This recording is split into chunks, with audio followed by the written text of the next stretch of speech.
Gurave Namah. Namaste. Today I have a continuance of the Muhurta topic which I had started last time, where I talked about how to choose a Muhurta, which was a general discussion for how to choose for any type of good auspicious Muhurta, say a Muhurta for Graha Pravesh, or for any of the samskaras like Namakarana, Annaprashna, etc., or Muhurta for starting a new job or travel, etc. There are general principles given over there which you can use for finding any good Muhurta for any purpose. But I am today going to talk specifically about vivaha Muhurta. Vivaha means marriage, okay?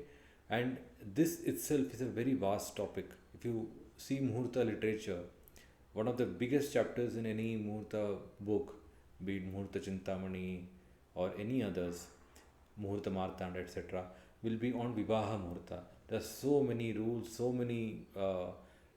there is a lot of discussion on marriage horoscope matching itself, and then there's a lot of rules, etc., given on finding the Vivaha Muhurta.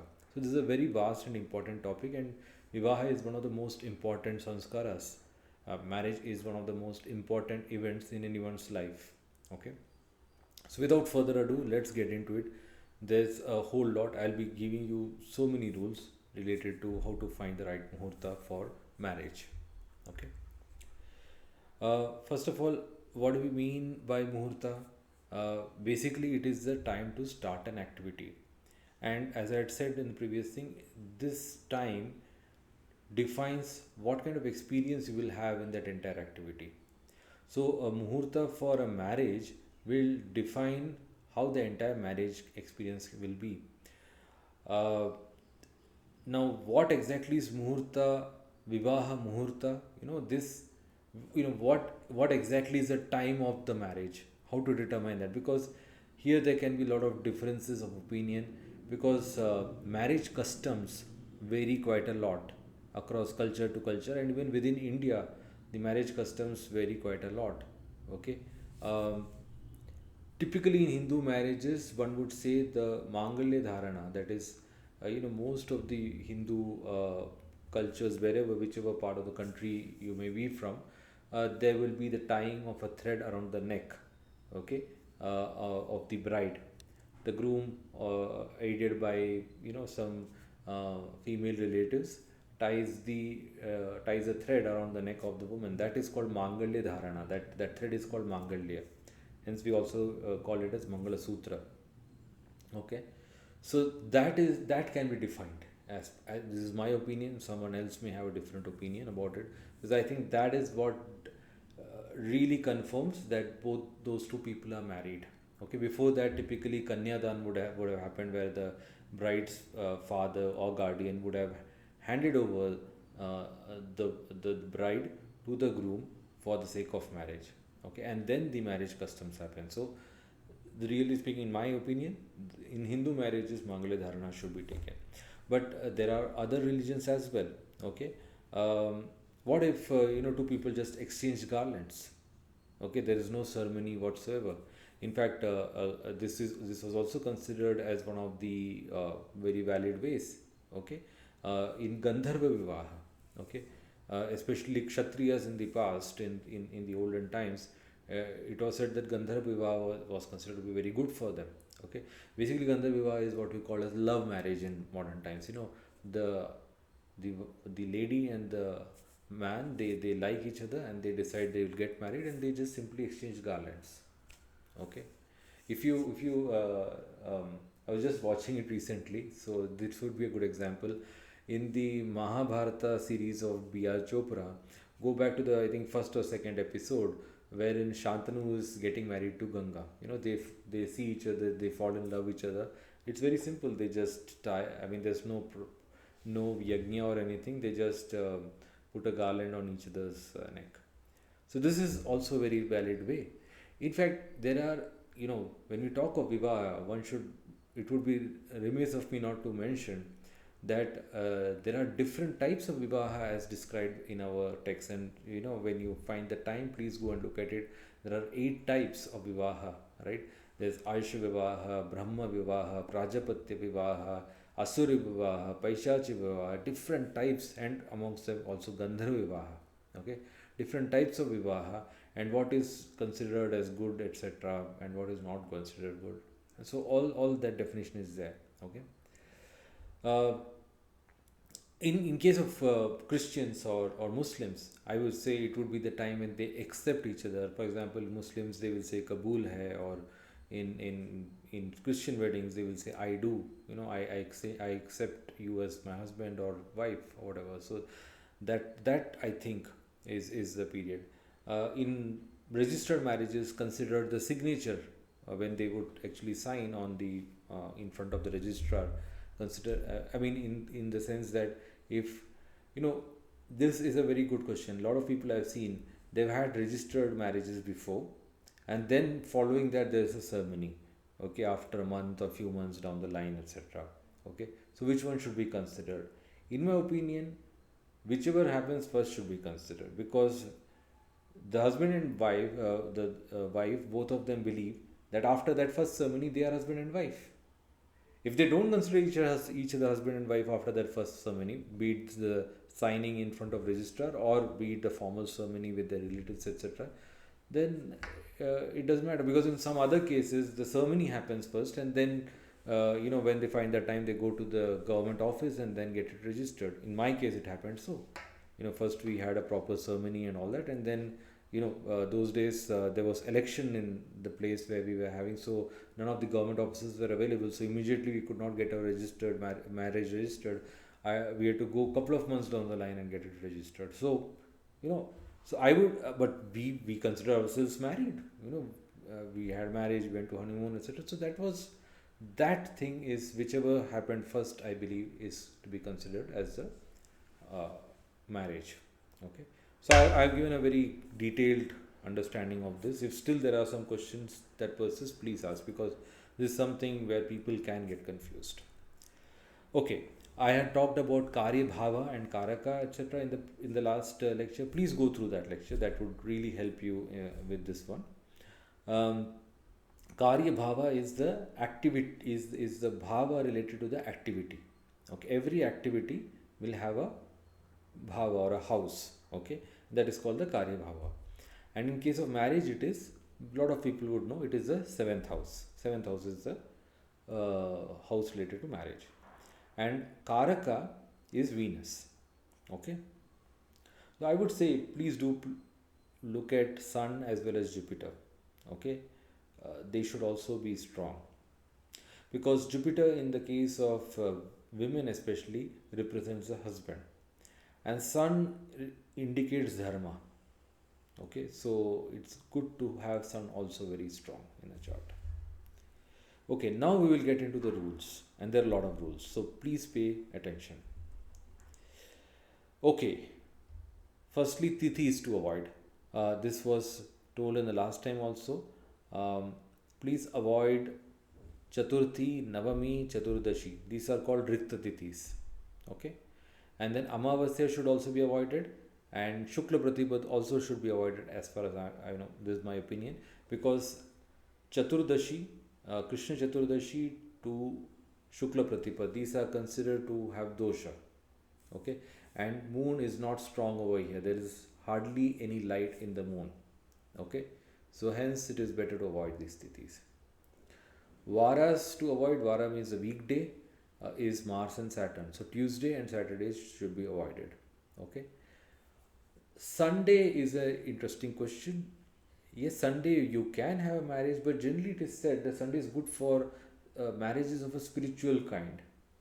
Where it is not, sometimes people get married late in their age, and it's more from a spiritual perspective, to have a spiritual soulmate, not really the, normal sansaric marriage where you get married when you're young, have kids, etc. So, it's better to, if you don't have any option, fine, but better to avoid Sunday as well, is my recommendation. Avoid Sthirakarana's, Vishtikarana, and then there are 10 inauspicious Panchanga yogas like Vishkamba, Ganda, Atiganda, etc. There are 10 yogas. It's easily, you can Google it and find it across. Now, eighth house must be vacant. This is a rule which I had said in the previous case also for any muhurta, but specifically for marriage, eighth house should be vacant, because eighth house from marriage perspective is also mangalya bhava. Okay, auspiciousness or length or longevity of the marriage. Okay, though I must say that in the muhurta literature, this is in Muhurta Chintamani, it is mentioned that Sun, Saturn, Rahu, Ketu in eighth house is Shubha. It's not even saying it can be there, it is saying it is Shubha. I would say better avoid it. Let's not take a risk. Though interestingly, when if you remember the Chandrayaan Muhurta in my last lecture, it had Sun in the eighth house, and that is not a vivaha Muhurta, but I'm just saying it had it. Okay, Karya Bhava, seventh house must be vacant. I've told that Karya Bhava is the seventh house, and Karya Bhava should also be vacant. Karaka is Venus. Venus should be unafflicted and very strong. Okay, unafflicted means it should not be with any malefics, aspected by malefics, papakartri by malefics, etc. It should not be debilitated. It should not be in Marana Karakasthana. Venus is in Marana Karakasthana in the sixth house. Okay, so in the Muhurta chart, Venus should not be in the sixth house. We also don't want Venus or Jupiter to be combust. Okay, I haven't mentioned it over here, I think, but I just remember, avoid eclipses. Okay, just before Surya Grahana or a Chandra Grahana, those days, solar or lunar eclipse, please avoid it. Okay. Malefics are okay in third and sixth house particularly, while benefics are good in Kendra and Kona. All this what we are talking about is about the Muhurta chart. Okay, and all planets are good in 11th house. In fact, as many planets in the 11th house, the better. Sun and Moon especially are very good in 11th house. Okay, Lagna and Moon should not be afflicted, because Lagna shows the intelligence behind the activity. Moon shows the mental state in the activity. You don't want this to be affected in any way. The D1 to D9 Lagna of the Muhurta should not be 8th house. That is, if say the D1 Lagna is Aries, you don't want the D9 Lagna to be Scorpio. So when you choose the D9 Lagna, be careful not to choose the 8th house. Similarly, the 8th Lord of the Navamsha, that should not be associated with the D1 Lagna. That is Rashi Lagna. Then you have some rules comparing the birth chart with the Muhurta chart. This is something I've told in the general Muhurta lecture also, wherein I said that from the Janma Lagna, okay, Janma Lagna, the Muhurta of the person, the Muhurta Lagna should not be in Adusthana, okay, particularly in the 8th house. 8th house should be avoided. Okay, so if the Janma Lagna is say Meena Lagna, you don't want the Muhurta Lagna to be Tula Lagna. Now here a question arises, you have the bride and you have the groom, and already there are so many rules. Whatever fantastic Lagna is there, which one should we consider, for the bride or for the groom? Standard, and you will be finding it very surprising, okay, that it is very very clearly said in the Muhurta literature that the bride should be given the preference.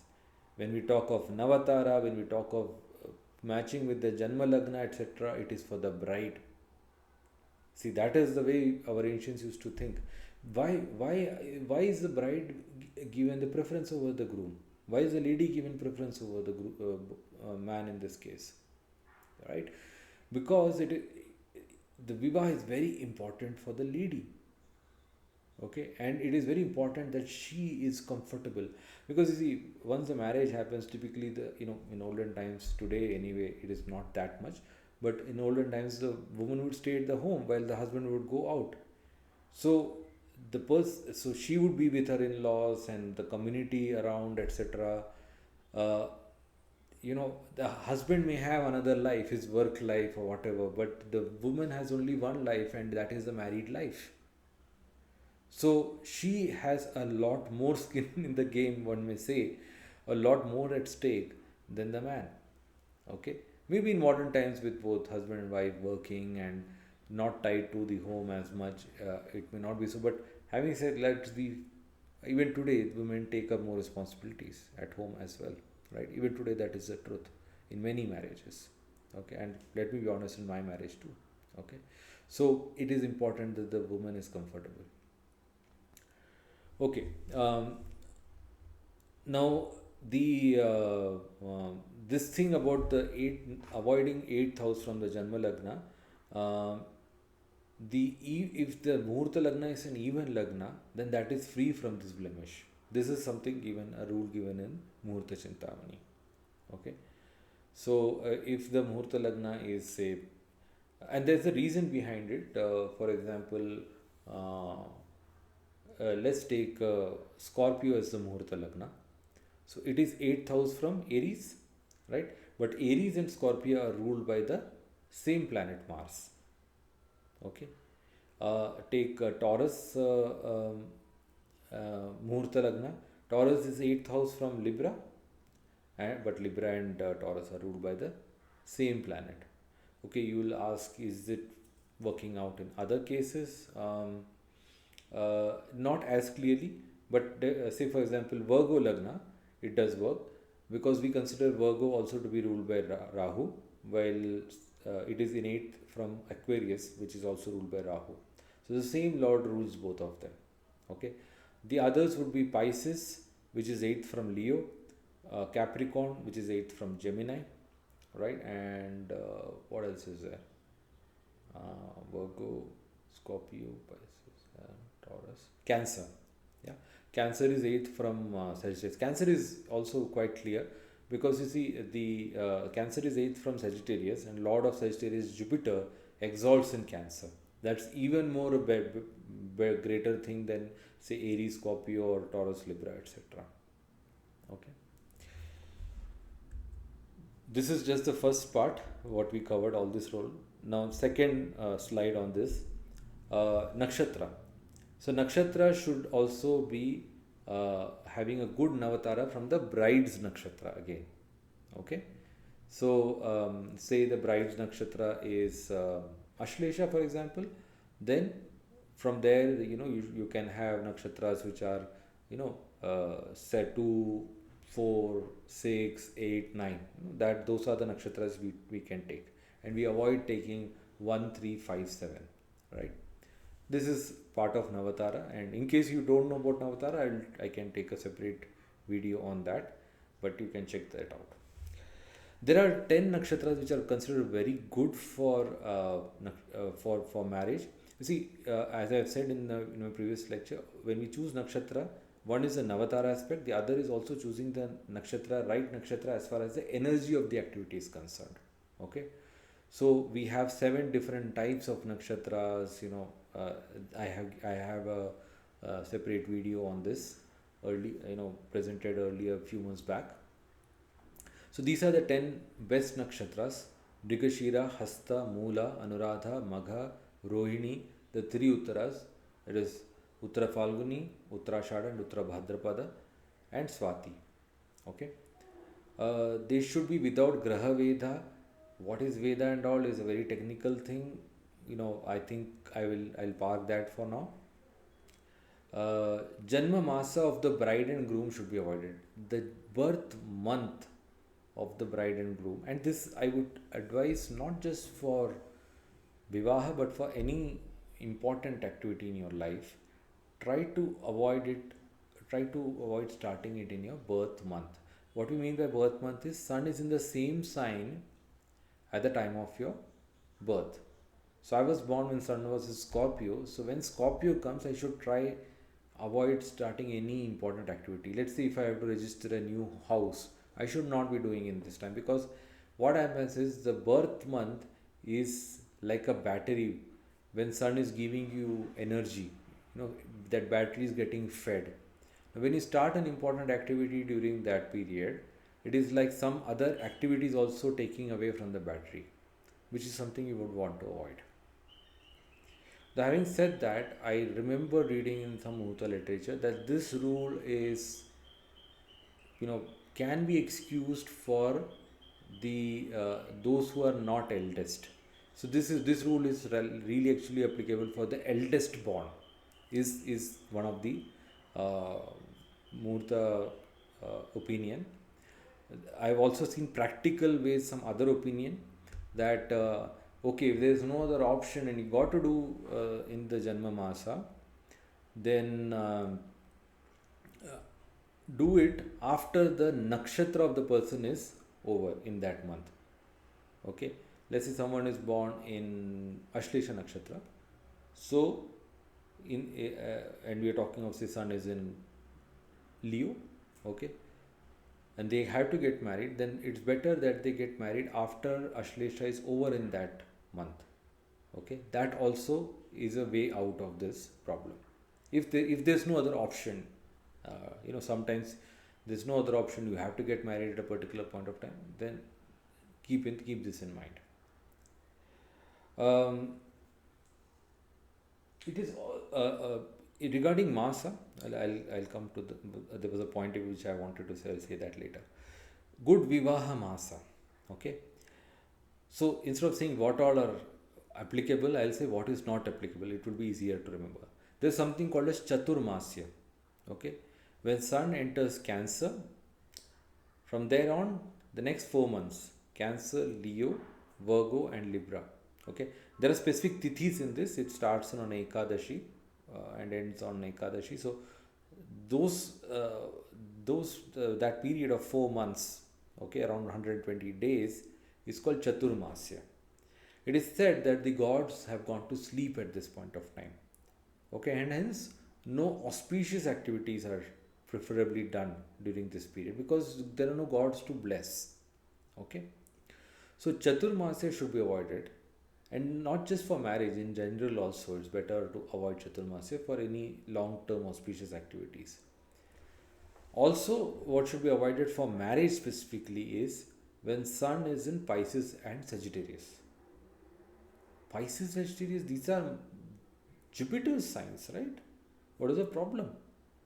Because Jupiter and Venus are not exactly friendly in that sense, and Jupiter tends to be more in terms of dharma, religion, even not as much interested in samsara.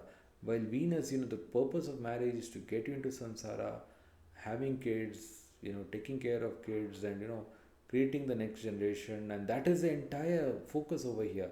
And that is something you will not find Jupiter quite supportive of, okay, because he wants the person to be into dharma, into religious activities, and all that, okay. So hence it is preferred not to have the marriage in the signs of Jupiter when sun is in the signs of Jupiter. Okay, it's also said that when Jupiter is in Leo, okay, one should not get married. Having said that, Jupiter is in Leo for one good full year. So the question is, are we talking of Jupiter in Leo in Rashi, or is it Navamsha? That's a question worth asking. Okay. I honestly don't remember the answer for this. Okay, but do check that out. Having said that, we have already a whole lot of rules, and I don't want to someone cursing me that Jupiter is in Leo and you're not letting me get married. Okay, now when you have a strong sun and a moon in a chart, they can remove a lot of doshas. See, I have not told you a whole lot. There are things like Latta dosha, Pata dosha, Ekargala dosha, Ekargala based on Kharjura, Chakra, etc. There are tons and tons of doshas given in Muhurta literature. You will get mind boggled reading all of that. But just keep in mind, if you can have a strong sun and moon in a chart, they can remove a whole lot of problems. Okay. Avoid Sankranti Ghatikas, meaning when a planet is moving from one sign to another sign, that border line is called Sankranti, Sankramana. And for each planet, there are a certain number of Ghatikas. So if sun is moving, which is what we call Sankramana, really speaking, every month sun moves from one sign to the other sign, then one should avoid 33 Ghatikas on either side, which is approximately half a day, because one day is 60 Ghatikas, okay, and 33 Ghatikas is approximately half of a day. And similarly, the number of Ghatikas for other planets are given. Moon is a very fast moving planet, so for moon it is 2.5 Ghatikas, which is 1 hour basically. Okay. For Mercury it is 6, for Mars and Venus it is 9. For Jupiter and Saturn, which are very slow moving planets, it is a much higher number. For Saturn is 160 Ghatikas, that is like around, if I'm not wrong, almost 7 days. Okay. Uh, Sorry, not 7 days, my mistake. 60, sorry, 3 days, my mistake. Around 3 days. Okay. So, and for Jupiter it's around a little over a day and a half. Okay, so this is what you should be avoiding. Avoid negative yogas. There are a lot of negative yogas like Datta yoga, Visha yoga, Hutashana yoga, and whatnot. These are various combinations of Tithi Vara, Tithi Nakshatra, Vara Nakshatra, etc. Please avoid these as well, if you can. uh, and also avoid sandhis and gandantas. Okay, when you don't want a lagna in sandhi or a gandanta. Okay, gandanta is specifically the junctions of the fire and water signs. Okay, and sandhi is a junction of any sign. Okay, so sandhi covers also gandanta in that sense. Okay. Okay, so now I have examples as usual. I have two examples, and again both royalty. Now you'll be asking, Kartik, you're always showing these royal charts and all. Why do you do that? See, for me, one, these people should be well known so that anyone can find and they know about, how these marriages went, etc. You can clearly understand. I don't have to explain that. And secondly, the time of exact time is very clearly noted, because in Muhurta I need to know the time, otherwise the entire thing goes for a toss. So the exact time is given to the minute. So I can be fairly sure this is the time of the marriage. Okay. So this is a very famous marriage of Queen Elizabeth II and Prince Philip. We both know they stayed married for a long period of time, more than 74 years. Uh, uh, they got married in 1947, and Prince Philip passed away in, I think, couple of years back in 21. So there's a good period of time. And uh, let's look at the panchanga. I have mentioned here the panchanga of the event.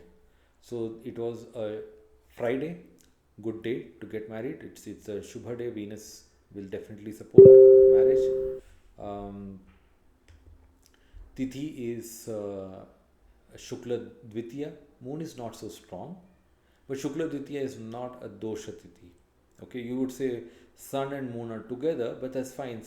Moon is a bit away from sun. It's not very close to sun. So Shukla Dvitiya Tithi is okay. The Tithi Lord is moon itself. Moon, as you can see, is placed in the 11th house, which is good, very good. Um, it is with sun and Mercury. See, ideally you would want moon to be alone. Okay, which means the mind is not preoccupied with a lot of things, but here it is very clear moon is with some planets. Okay. Karna is Kaulava Karna. Kaulava is ruled by Mars. Mars is very well placed in the 9th house in own sign. Though Mars as a malefic in the 9th house is not good, but because it's in own sign, it removes a lot of sting of this Mars. Nakshatra is Punarvasu, which is a good nakshatra. It's not one of the 10 nakshatras for marriage, but it is a good nakshatra. It's not a bad nakshatra at all. Okay. Um, it is lauded by Jupiter. There's one issue with Jupiter though. Jupiter is in Marana Karaksana. It is in third house. Okay. But Marana Karaksana dosha can be removed also, and here there's a condition of removal of Marana Karakasthana dosha. I will not get into that because that's a separate discussion, but trust me that the you may say what is called Marana Bhanga, like we say Nicha Bhanga, Marana Karakasthana Bhanga is also there, and that is a good thing. So then it becomes very strong. Okay, and Nakshatra gives longevity. So here this gives automatically a very long life to the marriage. Yoga is Dhruva, which is good. Dhruva literally means stable. Dhruva Tara. So this is very good. Okay, so this makes the marriage very stable and strong. Okay, now let's look at other aspects. Important things: no planet in the 8th house. This is Leo Lagna. No planet in 8th, no planet in 7th either. That's very nice. As I said, good things, Sun, Moon, and Mercury in the 11th house. Mercury is very strong in its own sign. This is the Atma Karak also. Tithi, Lord Moon, Dhruva Yoga, I mentioned. Mitra Tara. So, from Elizabeth, because she's the bride, we're going to look at Elizabeth's chart. So, she was born in Ashlesha Nakshatra. So, from her Nakshatra, the Nakshatra of the Muhurta is Punarvasu, which is a Mitra Tara, which is 8th from Ashlesha. That is in the sequence of 9, it is in 8. Lagna is well placed from Janma Lagna of Elizabeth. So her Janma Lagna is Sagittarius, Dhanu Lagna, and this is in 9th house from there. Very nice. Dharma, right? And this Lagna is absolutely clear. There's no dosha whatsoever, no malefics aspecting it, no Graha Drishti at all of any malefic. Okay. And Lord is also pretty fine, Sun is with benefic, Moon, and Mercury, so there is no problem whatsoever. There's no problems like Janma Masa, Janma Rashi, etc. Those issues are not there. You also don't want, you see, the Janma Rashi, that is, if your birth Rashi, let's say in Elizabeth's case, the birth Rashi is Cancer, Moon is in Cancer. You don't want the Muhurta Moon to be in the 8th house from there. That also you would like to avoid. I think I mentioned it in the rules as well, but just in case. Now, the Karaka is, we have seen the Karya Bhava. Karya Bhava is pretty strong. Okay. Karaka is Venus. Venus is in own sign, absolutely strong. It is with Rahu. You may argue Rahu is a malefic and all that, but this Rahu is in Ayush Ucha. Taurus is considered to be the Ayush Ucha, that is Ayush meaning longevity. So this also promises a long life to the marriage. Okay. And the 7th Lord is, because we have seen the Karaka and Karya Bhava, which is 7th house, which is also free of any malefic influence. And the Lord of this, you can take Saturn or Rahu. Since Rahu seems to be stronger over here, I'll take Rahu. Rahu is again with a benefic, Venus, and in Ayushucha. So, in all ways, when you look at the 7th house, that is the key activity bhava in this case, the Karya Karaka and Karya Bhava Karaka and the Karya Bhava Lord are all quite strong, which is a very, very positive thing. There are some negatives. One thing I mentioned about Mars already, but Mars is in own sign, so that is okay. In fact, it is what is helping Jupiter come out of this Marana Karaka problem. Saturn, the key thing, problem over here is Saturn and Ketu are in trines, and trines to the 4th from this, from the Lagna. The 4th is called Moksha Trikona. So basically what happens is Moksha Trikona is about how free you feel. So you feel quite bound, and obviously it's a royal marriage. It's bound to feel bound in this. They are not that free. They can't do just whatever they can please. They have to be very, very careful about their public image. And Queen Elizabeth and Prince Philip have been exemplary in that matter. Okay. But for them, you don't know what would have happened. So many monarchies have been removed in various countries during this period, post-colonization, but they have remained. So all in all, you can see it's a fantastic Muhurta, and that shows in the actual results as well. Now we will contrast this with another royal wedding, and this didn't go that well. You all know that, Charles and Diana. Now Charles is the king, King Charles III. Okay, again the right exact time, 11:20 a.m. was given for this. The previous case it was 11:30 a.m. Interesting.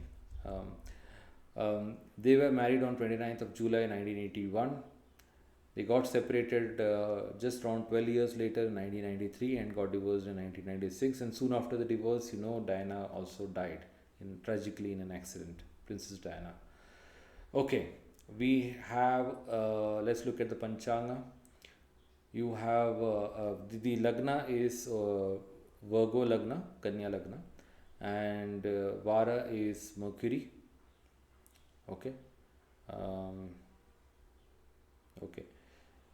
Then you have Tithi, which is Krishna Chaturdashi, not a good Tithi. Moon is not having any light whatsoever.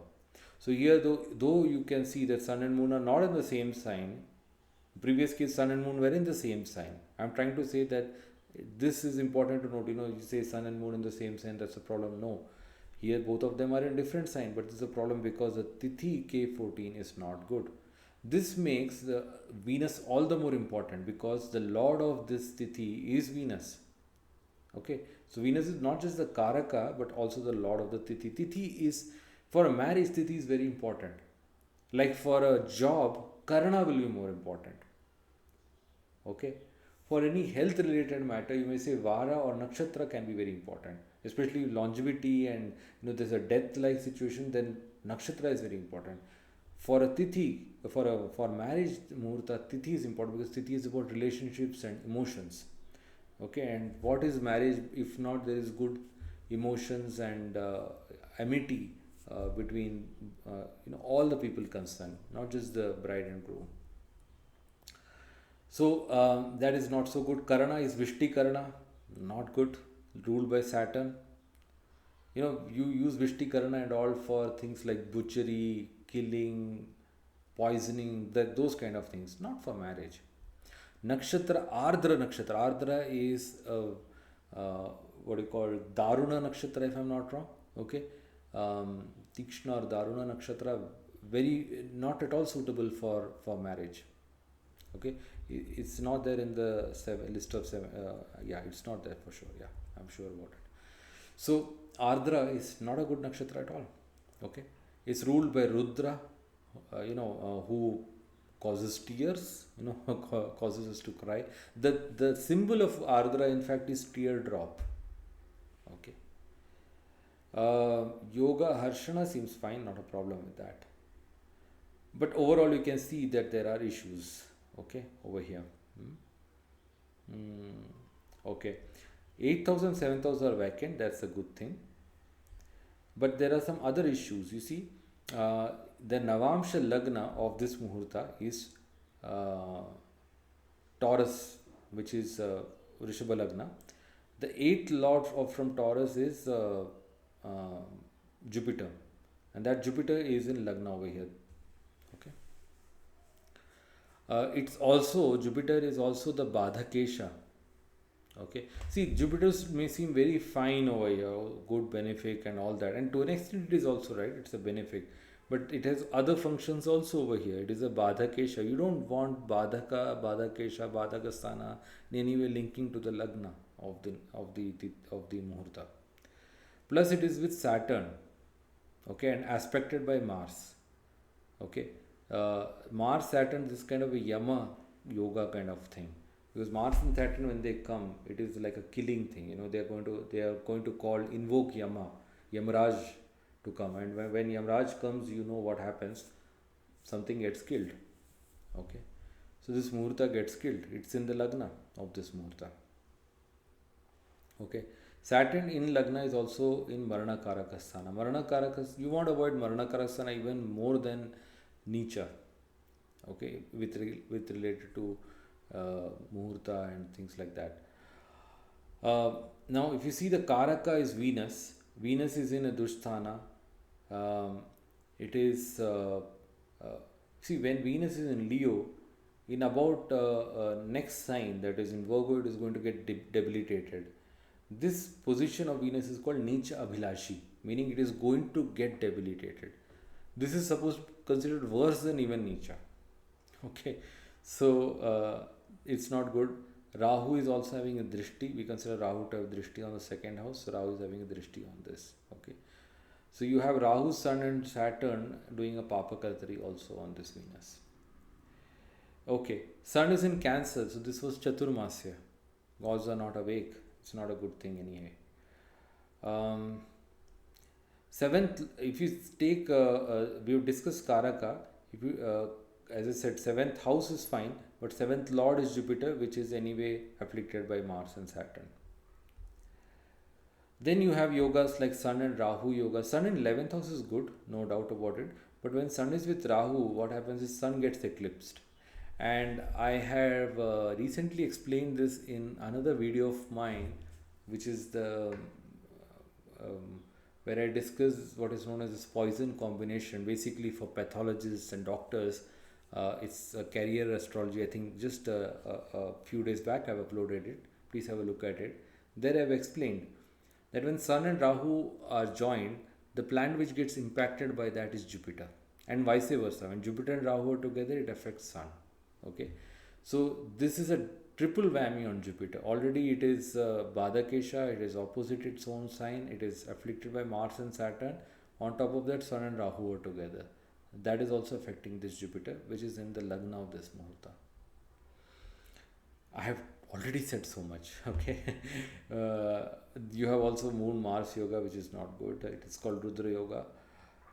From Diana's Lagna, which is Scorpio, this moon is not well placed. It's in the 8th house.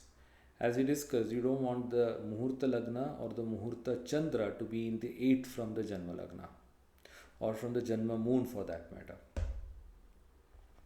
There's something else also which is much more advanced related to Charakarakas. There is some issue in that sense also. But anyhow, I think these factors in itself would have told you there's a lot of problems in this Muhurta and it is not good at all. The biggest issue as far as concerned is the Karaka Venus, very, very badly damaged, and it is the Tithi Lord. Okay. So, and Sun and Moon are not really supporting, they are also afflicted in some way or the other. So, this is all I have today. Thank you very much. Thank you very much for paying attention and staying with me. I hope this was of great use to all of you, and hope to come out soon with more such content. Thank you very much. Namaste.